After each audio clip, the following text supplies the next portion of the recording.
Hello guys, मैं नीलेश प्रसाद। आप सभी का हमारे यूट्यूब चैनल पर बहुत बहुत स्वागत है। और आज का जो हमारा नया टॉपिक है parallel line and the transversal, और इसका जो प्रैक्टिस सेट 2.1 है ये आज हम पहले सीखने वाले हैं। तो सबसे पहले हम तो आपको पैरेलल लाइन और ट्रांसवर्सल ये दोनों के बीच का डिफरेंस क्या है उसको हम पहले बता देते हैं। उसके बाद जो हमारा प्रैक्टिस सेट है 2.1 उसको हम स्टार्ट करेंगे।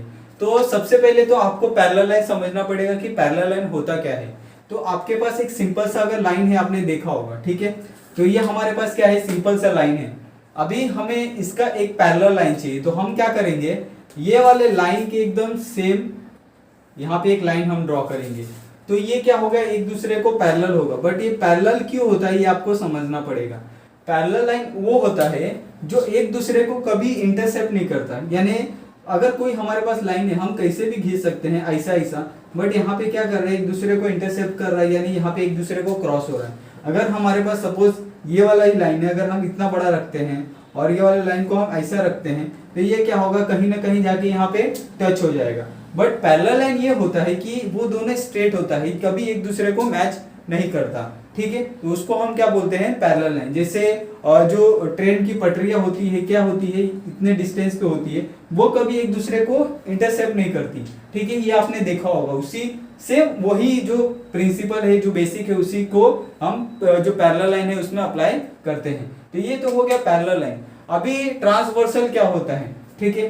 तो ट्रांसवर्सल का मतलब होता है कि अगर हमारे पास कोई लाइन है, सिंपल सा, सिर्फ और कुछ नहीं, अगर हमारे पास कोई एक लाइन है, ठीक है, अगर उस लाइन को अगर कोई भी एक लाइन क्या कर रही है, इंटरसेप्ट कर रही है, तो ये क्या हो गया, उसका ट्रांसवर्सल हो गया, ठीक है।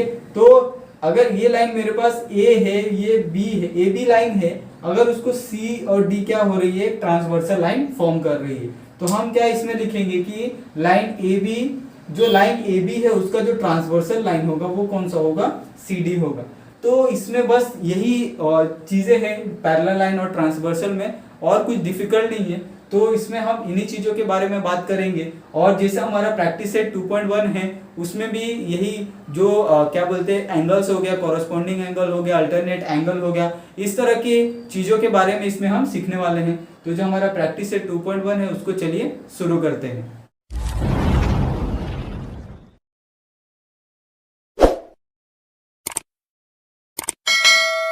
अभी जो हमारा फर्स्ट क्वेश्चन है उसमें हमें एक सिंपल सा फिगर दिया है, ठीक है। और ये फिगर के हिसाब से हमें ढूंढ के लिखना है कि इसमें कॉरस्पॉन्डिंग एंगल कौन सा है और इंटीरियर एंगल कौन सा है, ठीक है, अल्टरनेट एंगल। तो आपको जो कॉरस्पॉन्डिंग है, कॉरस्पॉन्डिंग एंगल क्या होता है कि अगर मेरे पास एक फिगर है, ठीक है, ये मेरे पास एक फिगर है, तो कॉरस्पॉन्डिंग एंगल क्या होगा कि जो ये वाली जो वैल्यू होगी उसका कॉरस्पॉन्डिंग एंगल क्या होगा, ये वाला, ठीक है। यानी इस एंगल को और इस एंगल को हम इक्वल करेंगे तो हमें 180 मिलेगा, ठीक है। उसी तरह ये वाला एंगल और ये वाला एंगल क्या हो गया, एक दूसरे को कॉरस्पॉन्डिंग एंगल होंगे, ठीक है। तो ये आपको समझना पड़ेगा। और उसी तरह अगर हमारे पास अल्टरनेट, इंटीरियर अल्टरनेट एंगल बोला है, तो इंटीरियर अल्टरनेट एंगल क्या होगा, इंटीरियर का मतलब क्या होता है, इसके अंदर ही होगा, ठीक है, ये इसके बाहर नहीं होगा, ये वाला नहीं होगा। तो इंटीरियर का मतलब होता है कि ये वाला वैल्यू होगा तो ये होगा तो ये, ठीक है। तो ये हमारा इंटीरियर एंगल होता है, ठीक है। तो इसमें जो P है, P का हमारे पास कौन सा कॉरस्पॉन्डिंग एंगल, तो P का कॉरस्पॉन्डिंग एंगल कौन सा है, W। P का कॉरस्पॉन्डिंग एंगल कौन सा है, W, तो ये W हो गया, ठीक है। उसी तरह Q का कॉरस्पॉन्डिंग एंगल क्या होगा, X, ठीक है। R का कॉरस्पॉन्डिंग एंगल क्या होगा, ये हमारा R है, तो R का कॉरस्पॉन्डिंग एंगल ये वाला, तो ये Y, ठीक है। S का कॉरस्पॉन्डिंग एंगल क्या होगा, Z, ठीक है। ये तो हो गया वैल्यू। अभी हमारे पास दो यहाँ पे इंटीरियर अल्टरनेट एंगल है, तो हमारे पास एक तो S है, दूसरा W है, तो ये हमारा S पॉइंट होगा। S का इंटीरियर एंगल कौन सा होगा, X, ठीक है, मैंने जिस तरह से बताया था। W का इंटीरियर एंगल क्या होगा, R, ठीक है। तो ये हमारा जो फर्स्ट क्वेश्चन था ये हमने यहाँ पे कंप्लीट कर लिया। आपको यहाँ पे ये तो पता चल गया कि कॉरस्पॉन्डिंग एंगल किसको बोलते हैं और उसको हम कैसे देखते हैं। और इंटीरियर जो अल्टरनेट एंगल है, सबसे पहले तो आपको इंटीरियर याद रखना पड़ेगा, ठीक है। अगर एक्सटीरियर अल्टरनेट एंगल बोला तो हम क्या लेंगे, बाहर वाले लेंगे, ठीक है, ये और ये, ठीक है, और ये और ये। और अगर इंटीरियर बोला तो क्या लेंगे हम, ये और ये और ये, ठीक है। ये आपको याद रखना पड़ेगा, इंटीरियर और एक्सटीरियर। ठीक है। तो ये हमारा जो फर्स्ट वाला क्वेश्चन था इसको हमने यहाँ पे कंप्लीट कर लिया। अभी जो हमारा सेकंड वाला क्वेश्चन है उसको हम सॉल्व करते हैं। अभी जो हमारा 1.1 फर्स्ट क्वेश्चन का, उसमें हमें इसमें सिंपली पूछा है कि इंटीरियर अल्टरनेट एंगल पूछा है ये वाले डायग्राम का, और हमें कुछ नहीं बोला है। तो मैं क्या करता हूँ, ये वाले डायग्राम को थोड़ा सीधा कर देता हूँ। तो ये क्या हो जाएगा, ऐसा हो जाएगा। तो ये जो वैल्यू हो जाएगी क्या हो गई, ये और ये दोनों इंटीरियर अल्टरनेट एंगल, ये और ये दोनों क्या हो जाएंगे, इंटीरियर अल्टरनेट एंगल। तो इसमें ये सब पूरा पार्ट है वो क्या हो गया, अंदर वाला पार्ट हो गया। तो बी का क्या होगा, एच होगा, ठीक है। एंगल बी का क्या होगा, एच होगा, ठीक है।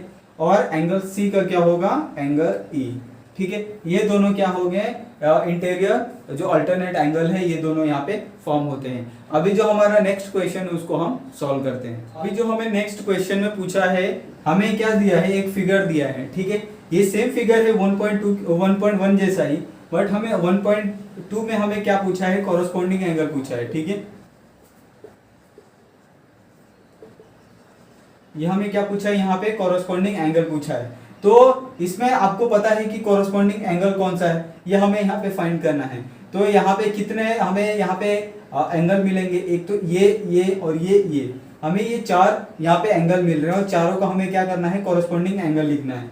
तो सबसे पहले जो एंगल डी है, ठीक है, ये आपको दिख रहा है एंगल डी। एंगल डी का कॉरस्पॉन्डिंग एंगल क्या होगा, एच, ठीक है। ये हो गया एक। एंगल ए का कॉरस्पॉन्डिंग एंगल क्या हो जाएगा, एंगल ए का कॉरस्पॉन्डिंग होगा एंगल ई, ठीक है। ये वैल्यू हो गई। उसके बाद एंगल एफ, तो एंगल एफ का जो कॉरस्पॉन्डिंग एंगल होगा वो कौन सा होगा, बी, ठीक है। ये हो जाएगा, तो ये हमारा एंगल बी हो जाएगा। जी का कॉरस्पॉन्डिंग एंगल क्या होगा, एंगल सी, ठीक है। तो यहाँ पे हमें कितने, चार कॉरस्पॉन्डिंग एंगल यहाँ पे इस डायग्राम में फॉर्म होंगे।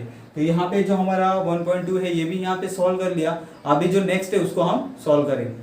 अभी जो हमारा नेक्स्ट क्वेश्चन है उसमें हमें 1.3 में हमें क्या पूछा है, इंटीरियर एंगल पूछा है, ठीक है। और हमें कुछ नहीं पूछा, सिर्फ इंटीरियर एंगल पूछा है, ठीक है। इंटीरियर एंगल का मतलब क्या होता है कि अगर मेरे पास कोई एंगल है, उसके अंदर का जो वैल्यू होता है उसको हम क्या कहते हैं, इंटीरियर एंगल बोलते हैं। यहाँ पे अल्टरनेट नहीं बोला है, अल्टरनेट का मतलब क्या हो जाता है, ऐसा और ऐसा, बट हमें सिर्फ क्या बोला है, इंटीरियर बोला है। तो ये दोनों क्या हो जाएंगे, इंटीरियर एंगल हो जाएंगे। तो यहाँ पे हमें कितने इंटीरियर एंगल मिलेंगे, ये एंगल सी का एंगल एच मिलेगा, ठीक है। एंगल बी का हमें कौन सा मिलेगा, एंगल ई। तो यहाँ पे हमें कितने, दो इंटीरियर एंगल यहाँ पे फॉर्म हो रहे हैं। तो ये हमारा जो प्रैक्टिस सेट 2.1 था यहाँ पे हमने वो भी सॉल्व कर लिया। अगर आपको ये वीडियो अच्छा लगा हो तो वीडियो को लाइक करें और चैनल को सब्सक्राइब कर लें। आपका बहुत बहुत धन्यवाद।